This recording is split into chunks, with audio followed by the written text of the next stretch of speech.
Olá, uma excelente noite a todos. Meu nome é Bernardo Santana, eu sou pai, peregrino e professor, sou doutor em Ciências da Linguagem e Peregrinação.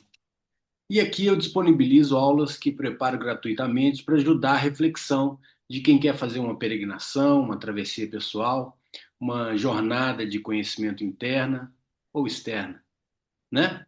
Beleza? O tema de hoje é muito especial para mim, como eu disse, e eu espero que vocês gostem. Apesar da gente ter cerca de 20 minutos e abrir para mais 5 ou 10 para pergunta, para um rápido bate-papo, é um tempo bom de conteúdo. Tanto que um TED Talk tem de 16 a 18 minutos. E não se enganem, esse é o tempo de conteúdo de uma aula em faculdade. O resto é adorno e salgadinho. Eu já dei aula há muitos anos, eu sei bem como é que é. Eu dividi a aula em 7 tópicos, e o primeiro deles é uma espécie de uma introdução, é o seguinte: o impossível como ponto de partida. Todo caminho verdadeiramente transformador, ele começa com algo que à primeira vista nos traz algum incômodo, um desconforto, ele parece impossível, né? Tem muita gente que me pergunta qual a maior peregrinação que eu já fiz. E quando eu digo 2.500 quilômetros a pé do Vaticano a Santiago de Compostela, a mente imediatamente reage com negação, com medo ou com ironia. E isso é muito natural. Negação porque a pessoa, via de regra, ela não consegue perceber, entender o que significa caminhar 2.500 quilômetros. No muito, a pessoa faz 1.000 quilômetros indo de carro para Bahia, né? No nosso caso aí do Brasil, e geralmente faz isso em 2 dias. Então é antinatural reconhecer o que significa 2.500 quilômetros, ainda mais a pé. Agora não se engane, o mesmo acontece quando alguém olha para 250 quilômetros do caminho português ou 800 quilômetros do caminho francês e pensa: ah, isso não é para mim, ou isso é muito difícil, ou então tá louco, esse tipo de reação. O impossível aqui, ele não é um erro, ele é uma espécie de constatação pela não experiência. O problema não está na meta ser grande, mas em tentar carregá-la inteira, conscientemente, de uma só vez. Nenhum ser humano ele caminha 2.500 quilômetros. O que ele pode fazer, e isso sim muda tudo, é caminhar hoje. Daí eu pergunto: hoje você consegue caminhar 15 quilômetros? Se você hoje consegue caminhar 15 quilômetros, então quer dizer que em 167 dias você consegue concluir o que você tem certeza que é absolutamente impossível, ou seja, andar 2.500 quilômetros. E isso serve para tudo. Um livro de 600 páginas, né? Serve para um curso de direito, 5 anos. Serve para casamento, serve para uma meta complicada de uma empresa que coloca números altíssimos, que até o final do ano vocês têm que ultrapassar X% e tal, essa coisa. Serve para parar de beber. Ninguém para de beber para sempre. A pessoa somente não bebe hoje. Então foi isso, esse grande lance que o AA descobriu e que fez toda a diferença. Ninguém emagrece 50 quilos. Você emagrece 1, 2, 5 esse mês. E segue. E assim vai, né? Vamos passar para o tópico 2. A etimologia da meta. Atravessar, não alcançar. Isso faz uma diferença muito grande. O tópico de introdução ficou até maior do que eu pensava, e quem me conhece sabe que eu gosto mesmo de começar com a palavra, com a etimologia, porque dão pistas importantes para a gente. E é muito interessante, porque a palavra meta, ela vem do grego, escreve igual meta, mas coloca um acento agudo no e o Mzinho é um pouco diferente, enfim. E eu não sei exatamente qual é a pronúncia, mas o interessante é que ela significa além, através, depois. E isso torce a nossa compreensão é, normal, assim, cotidiana do que é meta. Então a meta nunca foi um ponto fixo. sempre foi, segundo a etimologia, uma travessia, aquilo que a gente atravessa. Então, quando a gente confunde a meta com um destino rígido, distante, fechado, isso é um tipo de opressão para a nossa consciência do que ela significa. Linguisticamente, a meta não é onde se chega, é como se atravessa. E essa mudança de entendimento já reorganiza a nossa mente de uma forma muito interessante. Porque em vez de perguntar, será que eu consigo? A pergunta passa a ser, como eu faço para conseguir? Né? É meio que como acertar no meio do alvo. Percebe?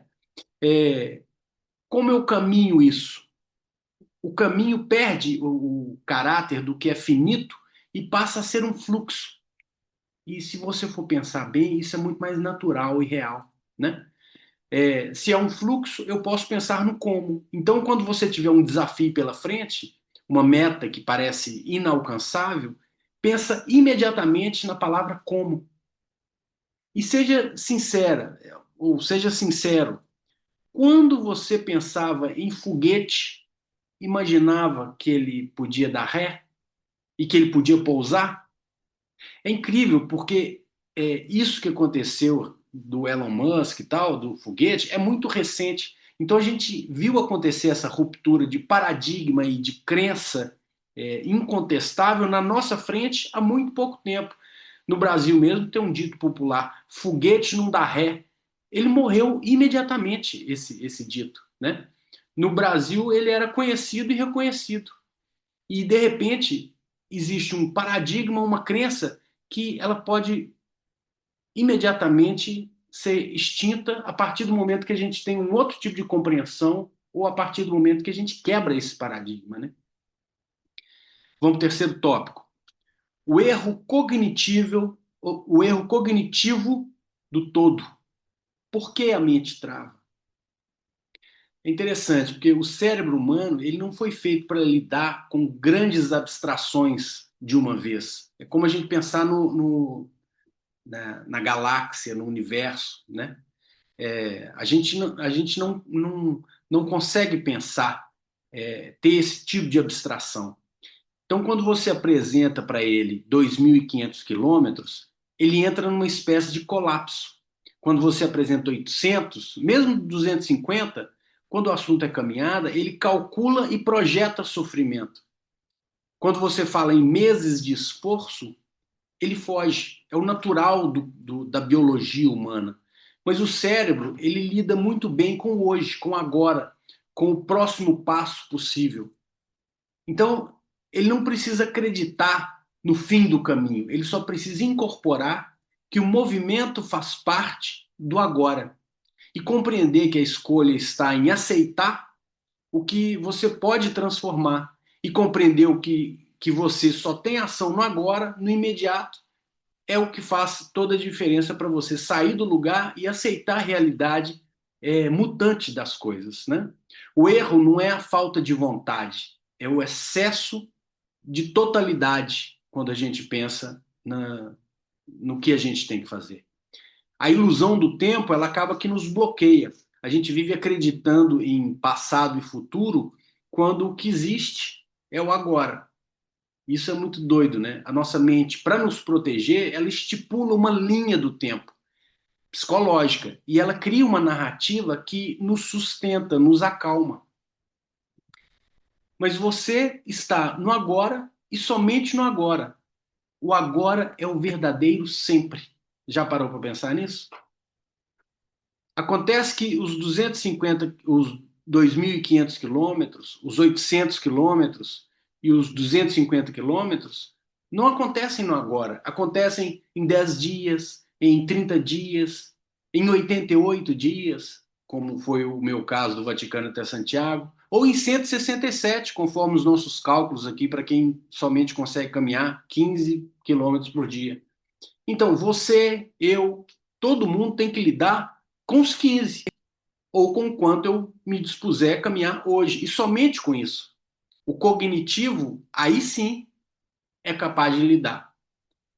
Então a gente passa para a descoberta do quarto tópico. A descoberta no caminho. Fatiar é tornar possível. É uma espécie de um macete. Em nenhum momento eu acordei pensando, hoje eu vou caminhar 2.500 quilômetros. Isso seria um absurdo. O acordo diário era outro. Hoje eu caminho 42 quilômetros. Amanhã, talvez 44.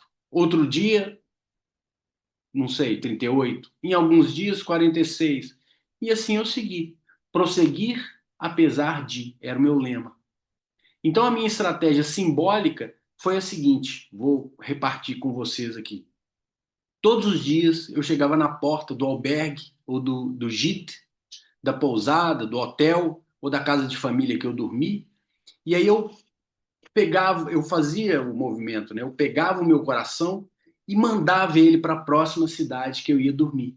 Eu calculava a distância dessa possível cidade no dia anterior, né? Via que tinha 46 quilômetros, 38, 42, enfim, né? Então no dia anterior eu calculava essa distância antes de dormir. E aí eu simbolizava, literalmente eu fazia esse movimento de mandar o meu coração de manhã cedo na porta de onde eu dormi, o mais distante que eu pudesse, e eu imaginava, pronto, mandei o meu coração para a próxima cidade. E a minha filha não pode ficar sem o coração do pai dela. Daí eu ia buscar. Acontecesse o que acontecesse, eu não parava, eu não desistia antes de chegar na cidade que eu tinha estipulado naquele dia, a cidade onde o meu coração estava esperando. E isso, acredite você ou não, fez toda a diferença. A grande virada acontece quando você entende que a meta impossível só existe quando você tenta vivê-la inteira no mesmo dia. Fatiar não é diminuir o sonho, é traduzir o sonho para a linguagem do corpo e da mente, para uma linguagem palpável. E simbolizar me ajudava a construir o meu significado. É um dos motivos do porquê eu insisto tanto no poder, né, do rito, na questão do rito. Ritualizar é trazer valor para algum hábito que você tenha. Ao trazer valor, você encara de outra forma.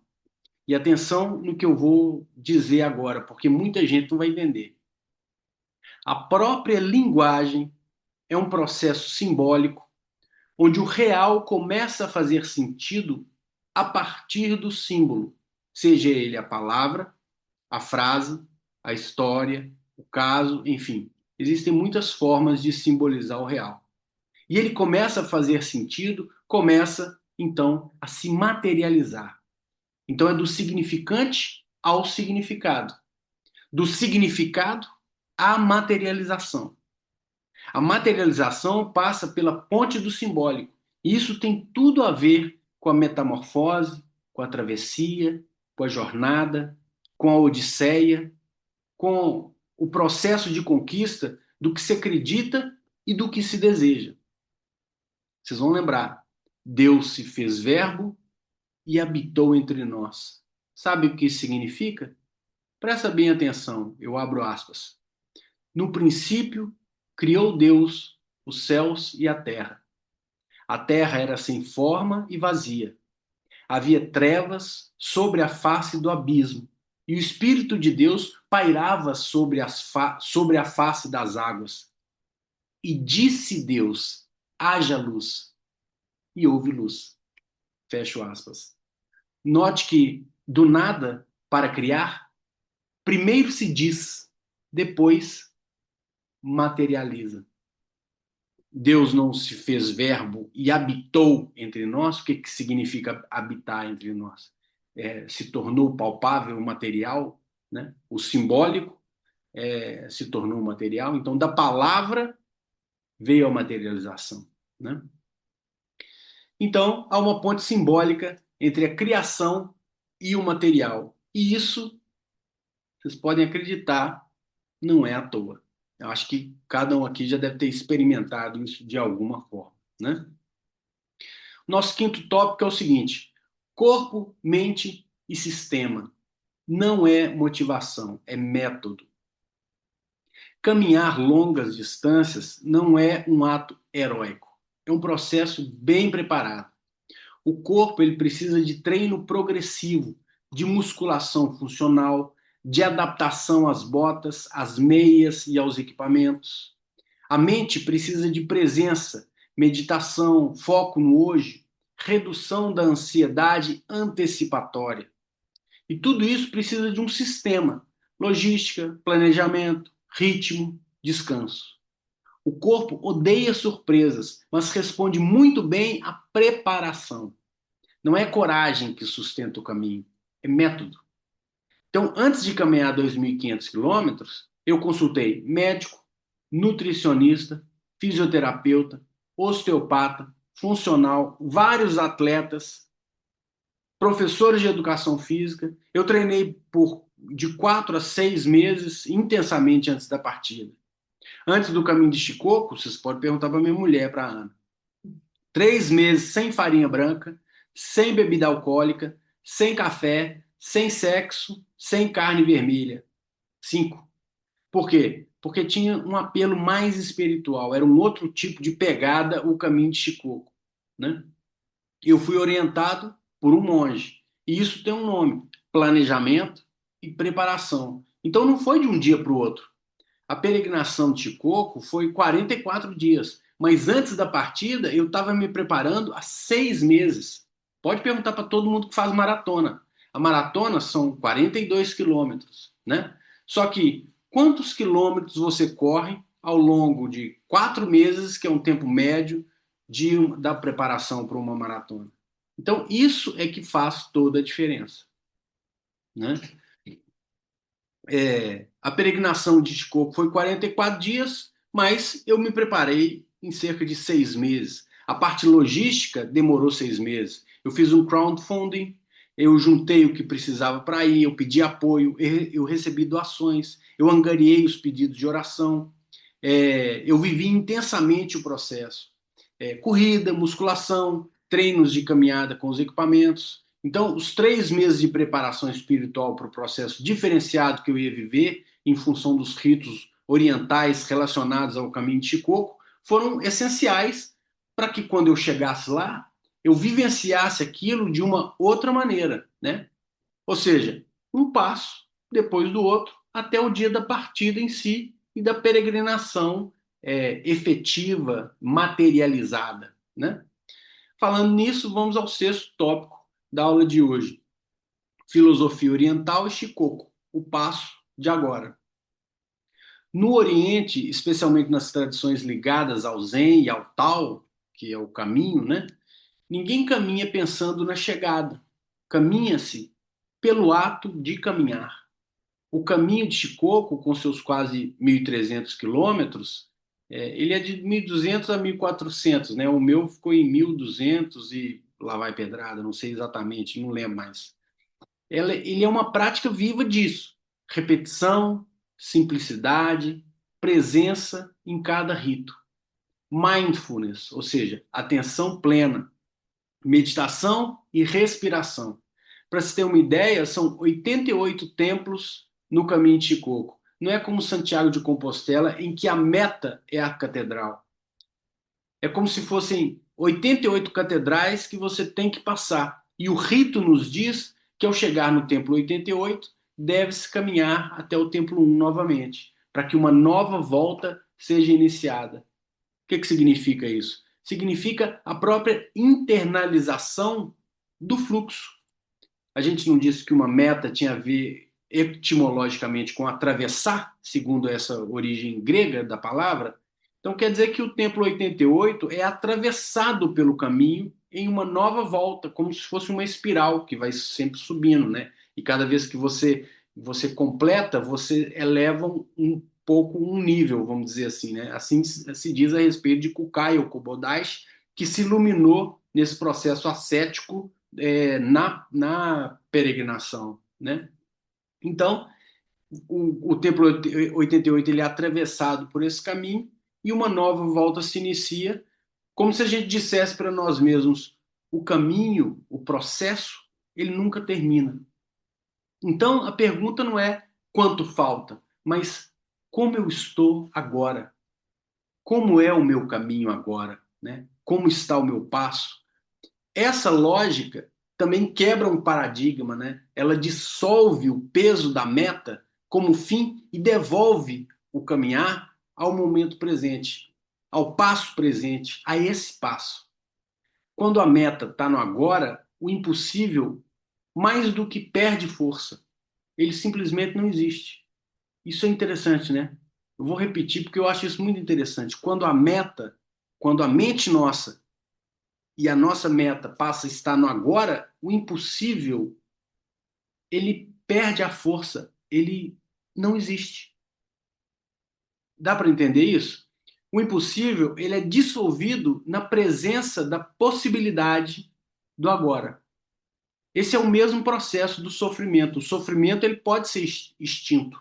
E eu vou dar um exemplo meu, real. Hoje é dia 4, né? 4 de fevereiro. Daqui a 21 dias, a minha filha mais velha, ela faz 15 anos.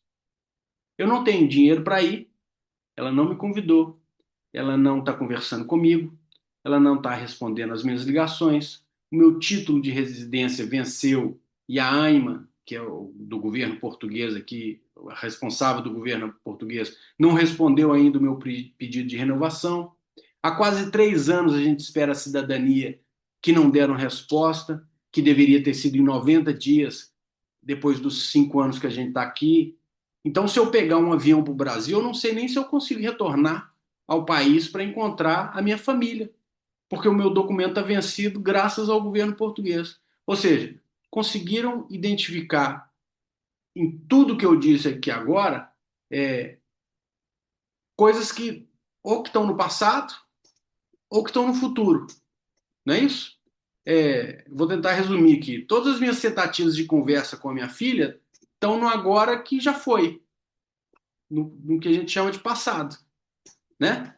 Então, nesse momento exato agora, eu não estou tentando falar com ela, né?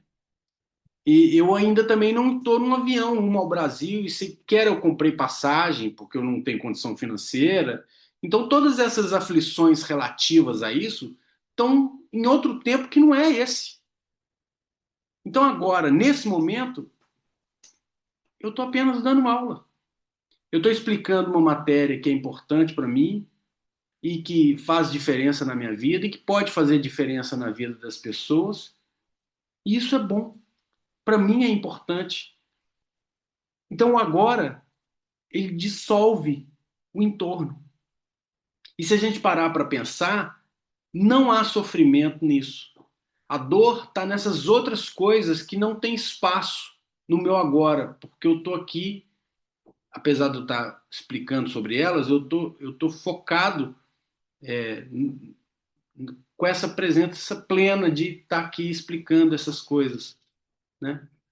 Então todas essas aflições relativas a isso estão em outro tempo que não esse, né? Eu estou só dando aula. Esse agora dissolveu tudo isso. E se a gente parar para pensar, não há sofrimento nisso, né?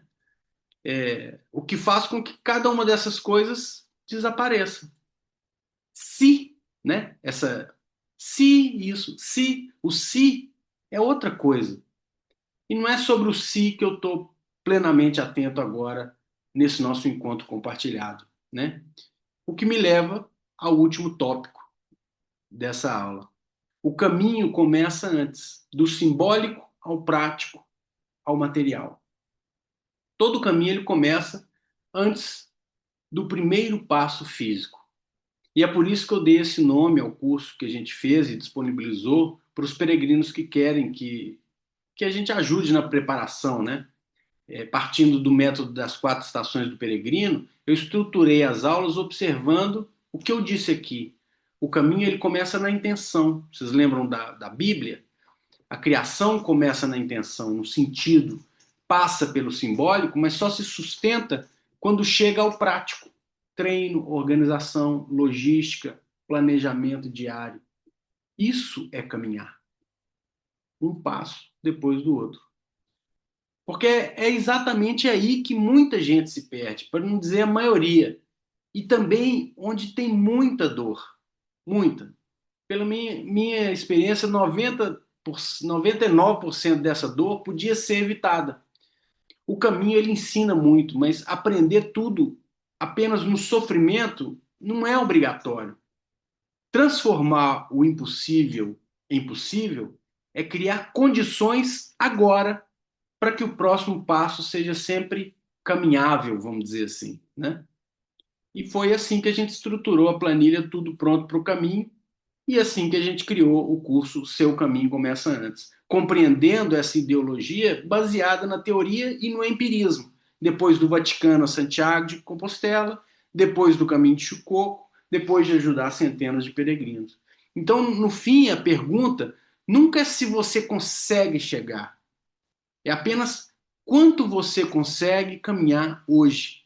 O que você está disposto a fazer para estar hoje 100% aqui? Qual é a sua disposição para fazer o que for preciso, justamente hoje, agora? A única meta estática, e mesmo assim para a nossa consciência materialista, é a morte, né? Não os quilômetros de uma peregrinação, um processo de emagrecimento, a aquisição de um título como um doutorado, por exemplo, que eu fiz em 2024, ou o livro de 600 páginas, ou estar sóbrio, né? Ou o casamento continuar, ou a criação de um filho ou de uma filha. A morte é o único fim, e na perspectiva materialista, né? O resto é somente travessia. Então, o meu desejo é que a gente possa aprender a simbolizar para criar e, a partir daí, materializar, focados no hoje, no agora. Um passo de cada vez. E se eu ou os recursos que a gente disponibiliza puderem ajudar, a gente está aqui para isso. Beleza? Mais uma vez, muito obrigado por esse encontro. E se vocês quiserem fazer algum comentário aí, eu sou todo ouvidos.